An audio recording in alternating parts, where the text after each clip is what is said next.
नमस्कार दोस्तों, स्वागत है आपका अपने YouTube चैनल फार्मर्स लॉन पे।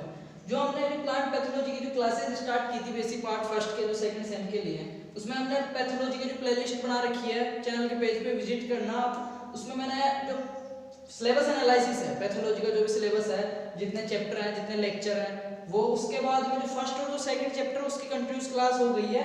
और आज जो क्लास है वो पैथोलॉजी प्लांट पैथोलॉजी की थर्ड चैप्टर की क्लास, ठीक है। और ये जो थर्ड चैप्टर है वो प्लांट पैथोलॉजी का बहुत ही ज्यादा इंपॉर्टेंट चैप्टर है, ठीक है। जैसे प्लांट पैथोलॉजी में हमने देखा था हिस्ट्री वाले चैप्टर में कि जो प्लांट पैथोलॉजी की जो नींव या मील का पत्थर जिसको कहा जाता है, ठीक है, याद होगा शायद आपको किसको कहते हैं, जो पैथोलॉजी उस सब्जेक्ट का मील का पत्थर या नींव किसको बोलते हैं। तो जो आयरलैंड में अकाल पड़ा था, आलू में रोग लगा था, उसको बोलते हैं, क्योंकि वो इतना भयंकर रोग था। उस रोग के लगने के बाद में सोचना पड़ गया था लोगों की कि ये रोगों का नियंत्रण कैसे करें, ये रोग क्यों हो रहे हैं, क्या चीज है ये। तो उस रोग को क्या बोलते हैं कि मील का पत्थर बोलते हैं, पैथोलॉजी का मील का पत्थर बोलते हैं। वैसे ये चैप्टर जो है अपना terms and concepts in plant pathology, जो थर्ड नंबर का चैप्टर है पैथोलॉजी का, प्लांट पैथोलॉजी का पादप जो रोग विज्ञान है उसका, वो मील का पत्थर है, ऐसे समझ लीजिए, नींव है। क्योंकि जो इसमें जो शब्द है, तकनीकी शब्द और जो अवधारणा है, कॉन्सेप्ट्स है, आपको ये भी बताया था मैंने सेकंड चैप्टर में कि जो पैथोलॉजी की जितनी भी बुक्स हैं वो सारी जो यूरोपीय ज्ञान है उसके ऊपर आधारित है, यूरोपीय जो कॉन्सेप्ट्स है, अवधारणा है, उसके ऊपर आधारित है। तो आज का अपना चैप्टर बात कर रहे हैं पैथोलॉजी का थर्ड चैप्टर। इसमें ऐसे ऐसे शब्द है, ऐसे ऐसी कॉन्सेप्ट्स है जो आपको आने जरूरी है। उनमें आप अपने मन से कुछ नहीं लिख सकते, वो आपको आना जरूरी है। और अगर आप उन शब्द का, उनका मतलब, उनका मीन, उनकी डेफिनेशन, उनको डिफाइन कर रहे हो आप, और आपको वो याद है कि क्या कहना चाह रहा है वो शब्द, क्योंकि ये जो शब्द है वो हर लाइन में आपको एक दो जगह मिल जाएंगे, और इन्हीं शब्दों से मिलकर ये सब्जेक्ट बना है। ये इसका फंडामेंटल चीज है, ठीक है। अगर आप इन शब्दों का मतलब समझते हो या आपको ये आते हैं, तो जो कबीर की दुआएं है ना, उससे भी सरल आपको पैथोलॉजी समझ में आ जाएगी, ठीक है। और इनके बिना पैथोलॉजी समझना लगता नहीं कि समझ पाओगे, ठीक है। तो ये जो चैप्टर है इसको अपन बिल्कुल स्लो समझते हुए, बिल्कुल मतलब कम स्पीड में, ठीक है। चाहे ये 2 लेक्चर की क्लास है वैसे, तो कि अपन 4 लेक्चर कर लेंगे इस क्लास पे, पर जो ये चीजें हैं, ये जो बेसिक चीजें हैं, जो हर लाइन में, हर चैप्टर में अपने को कहीं ना कहीं मिलेगी, ठीक है, सेम हूबहू, और उसका मतलब अपने को आना जरूरी है। तो उनको थोड़ा ढंग से देखेंगे अपन, ठीक है। तो बात करते हैं थर्ड चैप्टर की अपने पैथोलॉजी की terms and concepts in plant pathology, तकनीकी शब्द और अवधारणाएं, ठीक है। इसमें अपन स्टार्ट करते हैं सबसे पहले रोगजनक, पैथोजेनेसिस, जो रोगजनक, पैथोजन, सॉरी, पैथोजन शब्द से ही मालूम हो रहा है रोगजनक, रोग को पैदा करने वाला, उसका जनक, फादर है ना, फादर ऑफ डिजीज, या रोग को पैदा कर रहा है। मतलब एक स्वस्थ पौधे में, वो सामान्य भाषा में अपन बात करते हैं, सीधा समझिए आप इजी वे में, कि कोई प्लांट है, ठीक है, स्वस्थ प्लांट है, हेल्थी प्लांट है, उसके अंदर कोई कारक या जो रोग उत्पन्न कर रहा है, वो कुछ भी हो सकता है, वो बाद की बात है। पहले अपन समझते हैं रोगजनक होता क्या है, ठीक है। तो किसी स्वस्थ पादप के अंदर जो आकर, जो कारक है, फैक्टर है, वेक्टर है, जो आकर उसमें रोग पैदा कर रहा है या विभिन्नताएं उत्पन्न कर रहा है, वही रोगजनक कहलाएगा। अब इसकी डेफिनेशन की बात करें अपन, तो इसकी डेफिनेशन क्या होगी कि पौधों में रोग उत्पन्न करने वाले जीवी और मध्यजीवी कारक, ठीक है, पौधों में रोग उत्पन्न करने वाले जो जीवी मध्यजीवी कारक है, उनको क्या बोलते हैं, रोगजनक बोलते हैं, ठीक है। इसमें जैसे कि एग्जांपल देखो, आप समझ में आ जाएगा, आपके कवक हो गया, ठीक है, वायरस हो गया, बैक्टीरिया हो गया, ठीक है, शैवाल हो गया, ये चीजें क्या है, रोगजनक कहलाती है। जो पौधे के अंदर रोग उत्पन्न करने की क्षमता रखते हैं, रोग उत्पन्न कर देते हैं, ठीक है, ये रोगजनक कहलाते हैं। पैथोजन शब्द से मालूम हो रहा है, थोड़ा सा ध्यान से देखिएगा, रोगजनक, ठीक है। इसमें क्या है, जो रोग पैदा करने वाले कारक के बारे में देख सकते हैं।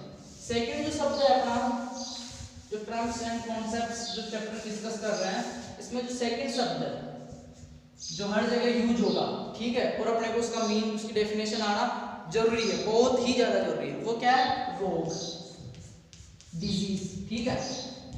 तो रोग किसे कहते हैं आपकी नजरिया में, मतलब आपकी नजर में रोग किसे कहेंगे, ठीक। तो इसको अपन इजी वे में देखें, ज्यादा कुछ नहीं देखना, कि हेल्थी प्लांट है, ठीक है, स्वस्थ प्लांट, और एक रोगग्रस्त प्लांट है, मतलब रोगी पादप, उसमें क्या आपको क्या क्या ऐसा अंतर मिलेगा कि आप बता सकते हो ये रोगी प्लांट है।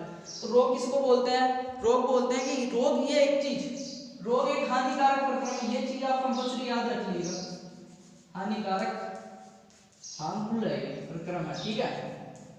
अब चाहे वो मनुष्य में हो, चाहे प्लांट्स में हो, किसी में भी हो, अगर रोग होएगा तो उससे अपने को लाभ होने वाला नहीं है, हानि होगी, ये तो कंफर्म है। तो रोग जो है वो एक हानिकारक प्रक्रम है जो लगातार उत्तेजनाओं के कारण उत्पन्न होता है, ठीक है, जो लगातार हो रही उत्तेजनाओं के कारण उत्पन्न होता है, उत्तेजनाओं के कारण उत्पन्न होता है, ठीक है, और हमेशा हानिकारक प्रभाव भी डालता है। तो अगर रोग की अपन डेफिनेशन देखें, जो इसकी परिभाषा है वो देखें, तो रोग एक हानिकारक प्रक्रम है जो लगातार उत्पन्न हुए उत्तेजना के कारण होता है और पादप में किसी भी प्रकार के, मतलब पादप के अंदर किसी भी प्रकार की असामान्यताएं, विक्षोभ प्रकट कर देता है, ये असामान्यताएं प्रकट कर देता है।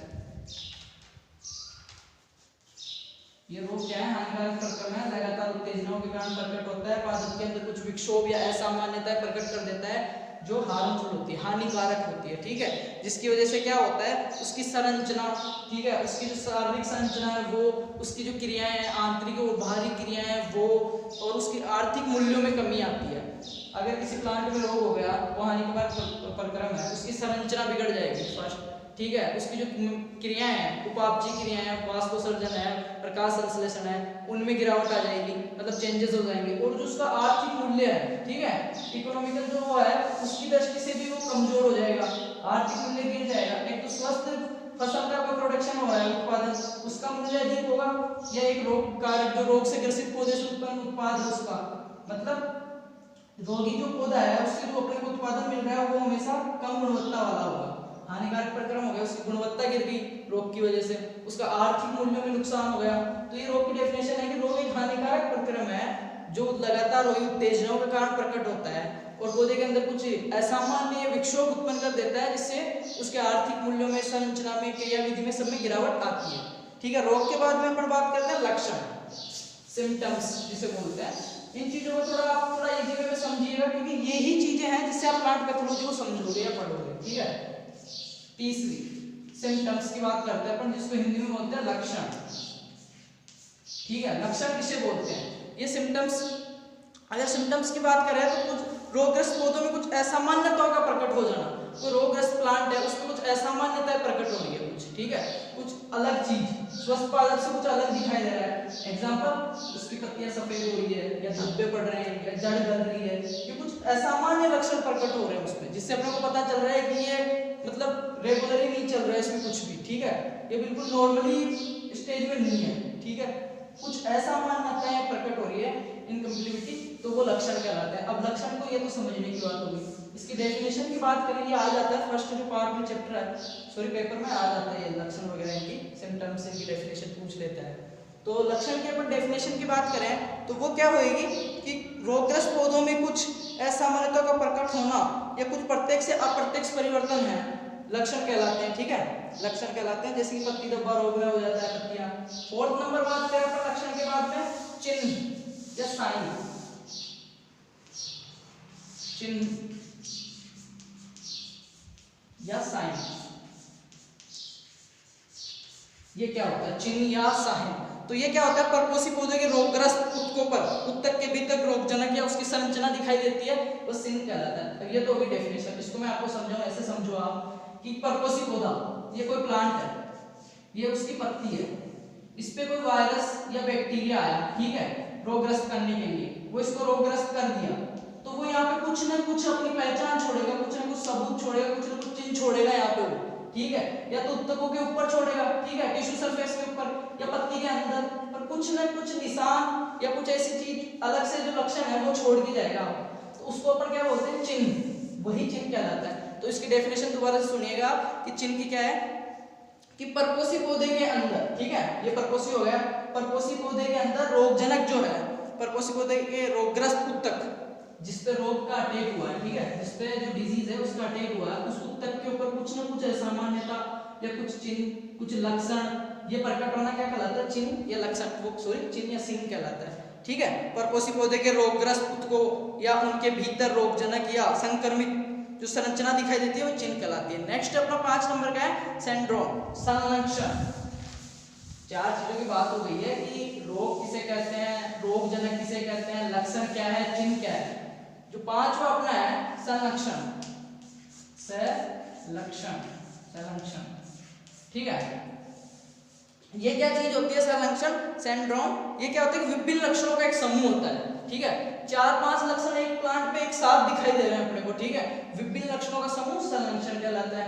इसको ऐसे समझो, आप कोई प्लांट है तो उसमें एक रोग के लगभग 4 लक्षण प्रकट हो रहे हैं। एग्जांपल, फॉर एग्जांपल, जैसे उसकी पत्तियों के ऊपर सफेद धब्बे हुए, पौधा ऊपर से सूख गया, जड़ें भी गलने लगी है, ठीक है, शीर्षस्थ कलिकाएं मुरझा गई है। ये 4-5 लक्षण एक साथ एक प्लांट में हो रहे हैं, तो वो क्या कहलाएंगे? संलक्षण। लक्षणों का समूह संलक्षण कहलाता है। सीधी लैंग्वेज में बात करें तो विभिन्न प्रकार के लक्षणों का एक समूह जो किसी रोग के गुणों को बताता है। विभिन्न प्रकार के लक्षणों का ऐसा समूह जो किसी विशेष रोग के लक्षणों को बताता है या विशेष रोग के गुणों को बताता है, वो क्या कहलाता है? संलक्षण या सिंड्रोम। ठीक है, नेक्स्ट अपना 6 नंबर बात करें अगर, तो 6 नंबर अपना जो शब्द है इसमें मोस्ट जो वर्ड है जो हर जगह यूज होगा वो होगा रोग चक्र, ठीक है, डिजीज साइकिल। अब रोग चक्र में अपने को क्या देखना है? डिजीज साइकिल किसे बोलते हैं? तो रोग चक्र अपने आप कॉमन सेंस से सोचोगे रोग चक्र क्या हो रहा है, तो मतलब एक कोई प्लांट है उस पे कैसे पैथोजन आया, ठीक है, पैथोजन कौन है पहले तो वो कैसे आया है, कैसे उस पे अटैक किया, उसने अटैक करके उसको क्या क्या चीजें प्रभावित की है और उसके अटैक करने से क्या हानि हुई है, कौन सी अवस्था पे वो अटैक ज्यादा कर रहा है, कौन सी पे कम कर रहा है, ठीक है। ये सारी चीजें, इन जो सारी जो ये घटनाएं हैं, एक स्वस्थ पादप को एक रोगग्रस्त पादप का जो बीच का सफर है, घटनाएं हैं, वह रोग चक्कर कहलाती है। इसकी डेफिनेशन देखिए अपन इजी लैंग्वेज में, तो वो क्या हो जाएगी कि the chain of event, the chain of event, वह श्रृंखला घटनाओं की वह श्रृंखला, बहुत इजी लैंग्वेज में बताता हूं कि the CH chain of events involve, the chain of events involve during disease development, ठीक है, during disease development, ठीक है, मतलब रोग के विकास की वो संपूर्ण घटनाओं की जो श्रृंखला है उसको रोग चक्कर कहते हैं, ठीक है। पौधों में रोग का विकास, डिजीज डेवलपमेंट में सम्मिलित घटनाओं का क्रम जिसमें रोगजनक विभिन्न अवस्थाओं के अंदर कौन सी अवस्था में आ रहा है, कैसे अटैक कर रहा है, किस प्लांट पे ज्यादा कर रहा है, कौन से मौसम में ज्यादा कर रहा है, कहाँ पे वो जनन कर रहा है प्लांट के अंदर, किस प्रकार नुकसान होता है, वो संपूर्ण जो घटनाओं की जो चेन है, श्रृंखला है, उसको क्या बोलते हैं? रोग चक्र, ठीक है। तो इसकी बिल्कुल शॉर्ट आपको डेफिनेशन होगी कि द चेन ऑफ इवेंट्स, कि the chain of events involve during disease development, ये हो गई रोग चक्र की परिभाषा। तो ये 6 शब्द अपने कंप्लीट होते हैं। 7वां अपन देखते हैं, तो 7वां क्या है? होस्ट। 7 नंबर जो है वो है होस्ट, परपोसी। होस्ट या परपोसी, ये दो चीज होती है, होस्ट और एक होता है परपोसी, और जो दूसरा है वो होता है परजीवी, पैरासाइट, ठीक है।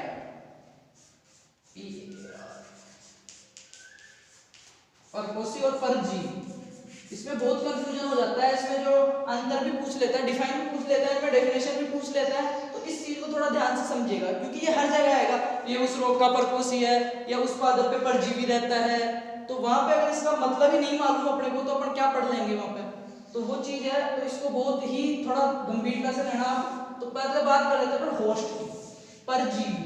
परजीवी क्या होता है? तो परजीवी है वो क्या है कि परपोसी, परपोसी पर परजीवी आक्रमण, एक जीवित जीव जिस पर परजीवी आक्रमण करता है, एक जीवित जीव है। एग्जांपल ले लेते हैं बफेलो, ठीक है, एक जीवित जीव है जिस पर कोई दूसरा जीवित जीव आकर आक्रमण करता है, उससे पोषण प्राप्त करता है, ठीक है। किसी जीवित जीव पर, यह इसकी डेफिनेशन है कि एक जीवित जीव पर जिस पर परजीवी आक्रमण करता है और उससे अपना पोषण प्राप्त करता है, उसे परपोसी कहते हैं। तो जो भैंस है ना वो परपोसी हो गई, ठीक है, और जो पोषण प्राप्त कर रहा है वो परजीवी हो गया। परजीवी शब्द से मतलब चल रहा है कि दूसरों के ऊपर ये जीवन यापन कर रहा है, परजीवी।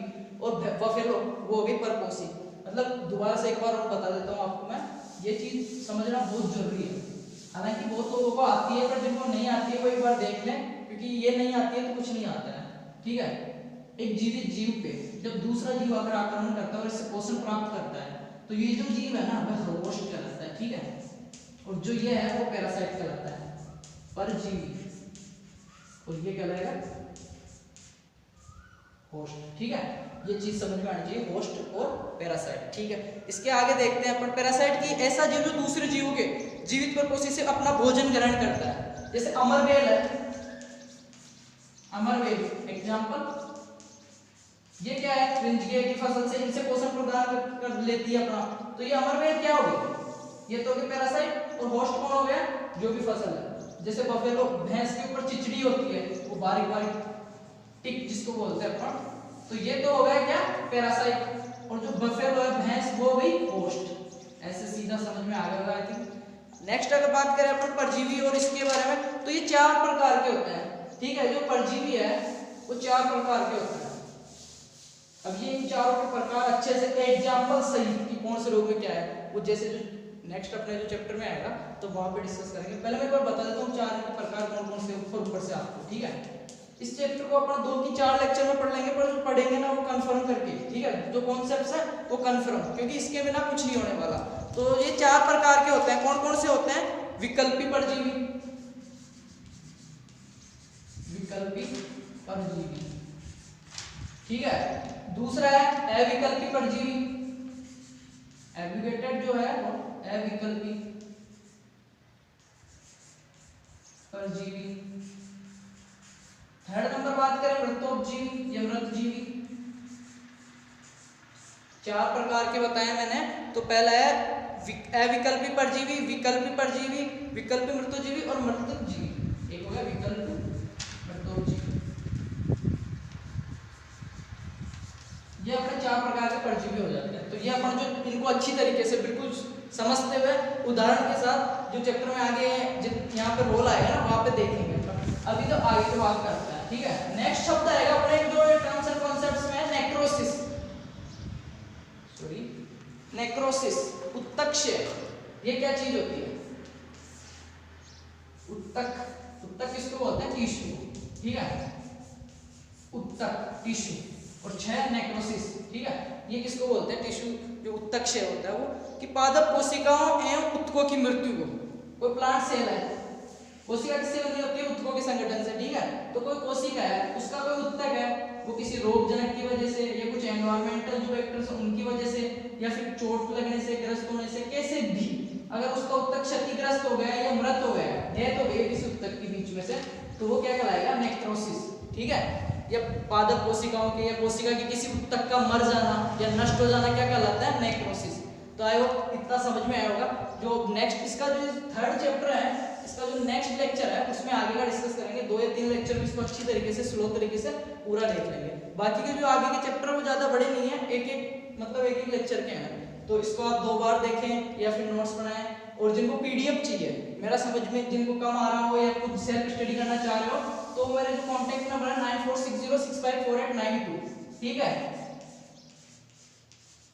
4892, मेरे को मैसेज कर दे, मैं आपको जो भी पीडीएफ होगी मेरे पास लगभग सब अवेलेबल है। तो अगर आप सेल्फ स्टडी करना चाहते हो या आपको चाहिए तो आप मैसेज करें, मैं आपको अवेलेबल करवा दूंगा। धन्यवाद।